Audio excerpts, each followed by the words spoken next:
पहले नाम जब तुम्हारे दुख को प्रदान करने वाले पापों को भस्म करेगा। यदि आप चाहते हैं कामना की पूर्ति होगी। यदि आप कामना की पूर्ति ना चाहें तो भगवत प्राप्ति करा देगा नाम जप। यद भ्रू नर्तन वार्तिन्यो सिद्ध्योष्टौ नृपात्मज तमाराध्य श्रीकेश मपवर्गोप्य दूरतः। आठों सिद्धियां जिनके नाम में विराजमान हैं, वशीभूत हैं। आप राधा राधा राधा राधा नाम जप करके देखो, आप देख लो, मान लो हमारी बात, जो चाहोगे प्राप्त हो जाएगा। भ्रूभंग मात्र से जिनकी सृष्टि का सृजन पालय और लय होता है, सृजन होता है, पालन होता है और लय होता है, ऐसे भगवान को अधीन करने की सामर्थ्य एकमात्र नाम में है। ऋषिकेश भगवान की आराधना, मोक्ष, प्रेम जो चाहोगे प्राप्त हो जाएगा। नाम नाम जप करो। यश्च रामं न पश्येतु यम हि रामो न पश्यति निंदिता सा भवेल लोके स्वात्माप्येनं विगर्हति। धिक्कार है उसके जीवन को जिसने भगवान की तरफ नहीं देखा। धिक्कार है उसके जीवन को जिसको भगवान ने कृपा करके नहीं देखा। मन क्रम वचन छाण चतुराई तो भजत कृपा करी है रघुराई। अर्थात उसका जीवन व्यर्थ है जिसने नाम जप नहीं किया। सम्याग आराधितो विष्णु किम न यच्छति देहिनाम ते धन्याः कृत पुण्यास्ते तेषां च सफलो भवः। यैर्भक्त्या हृद आराधितो विष्णु हरि सर्व सुख प्रदः। यदि भगवान श्री हरि की आराधना नहीं की तो ये देहधारी जीव तेरी दुर्दशा होगी, तो ये देहधारी जीव तेरी दुर्दशा होगी। जैसे जानवर को लाठी से मारा जाता है, ऐसे देखा मारते हुए वृद्धों को, भ्रमण में देखा है, सब दृश्य देखे। वही तुम्हारा कर्म तुम्हारे बच्चे की बुद्धि में बैठकर तुमको दंड दे रहा है। तुमने हरि का भजन नहीं किया ना, पूरा जीवन व्यर्थ किया ना, पापाचरण के उसी बेटे के लिए, उसी परिवार के लिए, वही तुम्हें कष्ट देगा। मान लो ये शास्त्र आज्ञा हो रही। जिसने भगवान श्री हरि की आराधना नहीं की, मंदोदरी छाती ऐसे रावण की पीट के कह रही, रामो विमुख असहाल तुम्हारा रहा न को कुल रोव निहारा। भगवान से विमुख होने पर तुम्हारा ऐसा हाल हो गया। देखो भगवान का आराधना का स्वरूप देखो। विभीषण जी अपमानित किए जा रहे दरबार में, और भगवान की शरण में जाते हैं तो उसी दरबार के अधिपति लंकाधिपति बनकर बैठ जाते हैं। जो संपत्ति शिव रावण ही दीन दिए दसमात सोई संपदा विभीषण ही सकुच दीन रघुनाथ। कैसे कृपालु हमारे प्रभु श्री हरि हैं। जो देहधारी भगवान का भजन नहीं करता, दुर्गति ही दुर्गति है, पक्का दुर्गति है। सर्वव्यापी श्री हरि की आराधना जिसने किया उसका जीवन धन्य हो गया। इसलिए मान लो जीवन का परम लाभ धन्य करना, जीवन का नाम जप करना है। चाहे जैसी परिस्थिति हो। क्या पैसा लगता है? राधा राधा राधा, इसमें कौन सी आपकी बहुत सी बड़ी मेहनत लगती है? राधा राधा राधा नाम जपने में क्या जाता है आपका? सब कुछ प्राप्त हो जाएगा, ध्यान रखना।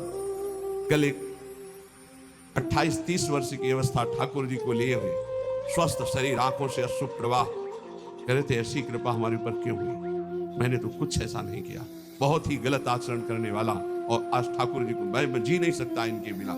ये क्या है? ये क्या संत वाणी का प्रभाव अंदर गया, जीवन के पूरे जीवन को परिवर्तन कर दिया, जीवन का जीवन परिवर्तन कर दिया। बहुत दुर्लभ ये बात है, यही सबसे बड़ा चमत्कार है। मन विषयी भोगों में लगा हुआ और हटकर प्रिया प्रीतम में लग जाए, सबसे बड़ा चमत्कार। रूपम आरोग्य मर्थाश्च भोगाश्चैवानुसंगिकान् ददाति ध्यायतो नित्यम अपवर्ग प्रदो हरि। तुम्हें सुंदर रूप चाहिए, आराधना करो, नाम जप करो, बड़े सुंदर हो जाओगे। देखो सुंदरता किसे कहते हैं? हृदय के आकर्षण को सुंदरता कहते हैं। सबके हृदयों को आकर्षण कर ले उसे सुंदर कहते हैं।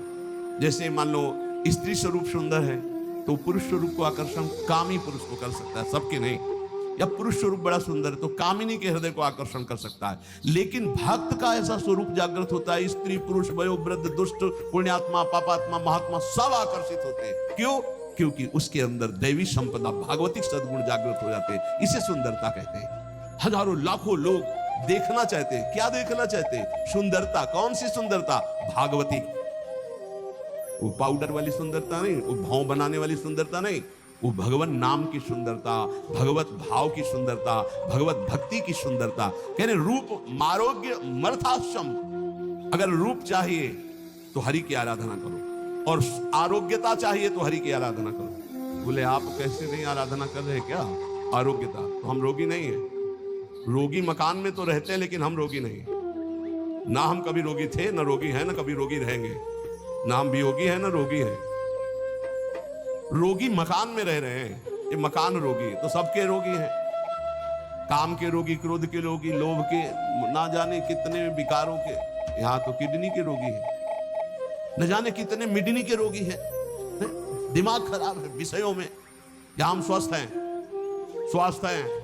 कोई ये मत समझना कि प्रेमानंद रोगी होता है। प्रेमानंद एक ही बात का रोगी होता है, प्रेम का, और किसी बात का रोगी नहीं होता। ये शरीर है, किसी का स्वस्थ नहीं है।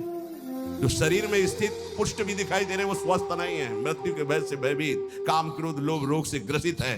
स्वास्थ्य वही है जो परमात्मा में स्थित है, भगवत भाव में स्थित है। ऐसा आरोग्यता प्रभु देते हैं कि भवरोग ही नष्ट हो जाता है, तो और रोगों की क्या बात। भवरोग ही नष्ट हो गया तो और रोगों की बात क्या। अर्थात अर्थ माने होता संपत्ति। इतनी बड़ी संपत्ति मिली है कि ब्रह्मा के पास भी नहीं है। कुंज महल की टहल सुख, दंपति संपत्ति पाई है, जैसे रूप लाल हित प्रीति सो जो 84 गाई है। हमें संपत्ति मिल गई, दंपत्ति प्रिया प्रीतम। हमको बोले रूप मारोग्य मर्थास्य भोगास्य वालुसंगिकान। बोले अद्भुत भोग की प्राप्ति। कौन सा भोग?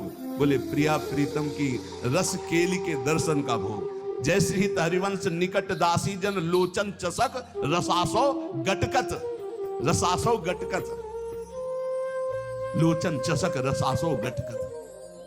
अगर गरीब नहीं बनना तो ये 5 आदतें अपनी लाइफ से हटाओ। नंबर 1, सबसे उधार मांगते रहो। नंबर 2, EMI पे गटकत। ददाति ध्यायतो नित्यम अपवर्ग प्रदो हरि।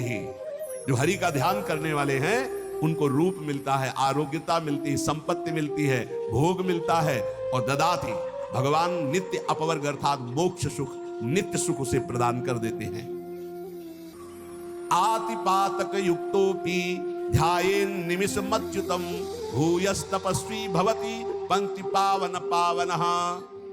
यदि एक क्षण भी ऐसी स्थिति हो जाए कि शरीर का भाव भूल जाए और भगवदाकार वृत्ति, एक क्षण भी, तो इतना महान हो जाता है कि जन्म जन्मांतरों के सारे पाप नष्ट हो जाते हैं और वो पंक्ति के पंक्ति को निष्पाप कर सकता है। अगर एक क्षण भी अतिपातक युक्तोपि ध्यायेन निमिषमच्युत, एक निमिष भी, इतने देर के लिए यदि तन्मय हो गया प्रिया प्रीतम में, प्रभु में, एक निमिष भर के लिए शरीर को भूल गया, उसमें इतनी सामर्थ। तभी तो एक बार गुरुदेव भगवान ने कहा था, रसिक जन जो 5 मिनट में भजन कर लेते हैं, साधक 24 घंटे उतना भजन नहीं कर सकता। 5 मिनट में, वो यही जो यहां लिखा है, एक निमिष में। भूयस तपस्वी भवत, उससे बड़ा कोई तपस्वी भूमंडल पे नहीं जो एक पल के लिए भगवान में डूब गया।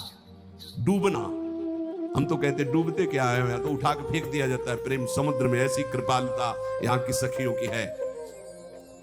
जिसके कान में भगवान का नाम नहीं पड़ा, कीर्तन नहीं पड़ा, कथा नहीं पड़ी, तो बोले स्वीडवराहोष्ट खरई संस्तुतः पुरुषः पशुः नयत कर्ण पथोपेतो जातु नाम गदाग्रजः। जिसके कानों में भगवान नाम नहीं पड़ा, भगवत चर्चा नहीं पड़ी, तो बोले वो नर पशु है। नर पशु मनुष्य रूप में पशु है, वो कुत्ता है, वो विष्ठाभोजी सुअर है, वो ऊंट है, वो गधा है। ऐसा वर्णन करें। स्विट वराहोष्ट खरई है, स्विट वराहो खरई गधा, सवाल कुत्ता, ऊंट। क्यों?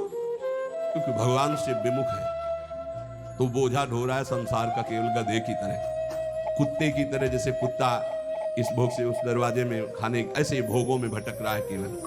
जैसे ऊंट है ना, कांटे की वस्तुएं खाने में बहुत अच्छा लगता है, ऐसे ही गंदे विषयों को भोगने में केवल अच्छा समझता है। जिसके कानों में भगवत चर्चा नहीं गई, जिसने अपनी जबान से भगवान नाम कीर्तन नहीं किया, वो पशु से भी गया गुजरा है। मनुष्य के कान बने हुए भगवत चर्चा सुनने के लिए, जबान मिली हुई है।